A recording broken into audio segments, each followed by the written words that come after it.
The Allman Brothers story is a story of the South. And that is also my story.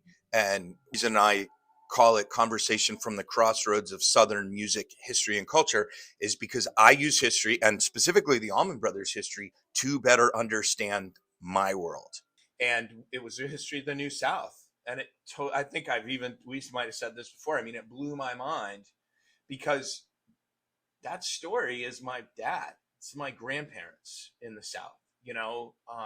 I could go to my father and challenge him about a few things, and it just and I think what it did was I wasn't so afraid of the bad things that people had done in the past. I was like, okay, understand why we don't want to go down that road again, whatever that is. I mean, like you said, it's not even just a professional level, it's a fundamental kind of personal level. Like when you read about segregation in the American South and the efforts to keep the massive resistance against segregation, legit, capital M, capital R, massive resistance, it is pathetic.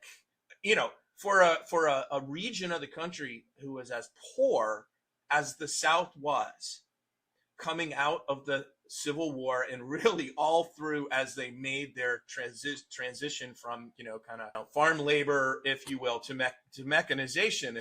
All of these resources have come pouring in from the New Deal and the Great Society that the South conveniently forgets. And of course, black folk are always left, and that's the story of the South. We continue like these bad decisions in the present, and that's the part that influences me, not as a historian but as a citizen, right? So I really appreciate that. History is liberation. Unspoken there, but the undercurrent of that, the liberation that I mentioned, is because the Allman Brothers were so unabashedly both Southern as well as integrated, if you will. And it wasn't that they were civil rights pioneers. I wrote this in the book. They weren't intentionally including JMO in their band to make a statement. They were including JMO in their band because they loved what he brought to the music. JMO says repeatedly, and I quote him extensively in Play All Night, that the Allman Brothers band played black music without the affect of white people playing it.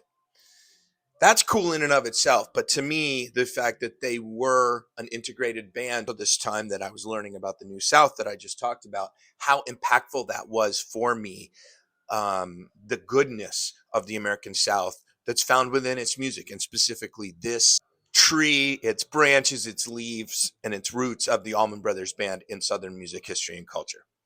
Trust me, I'm a doctor.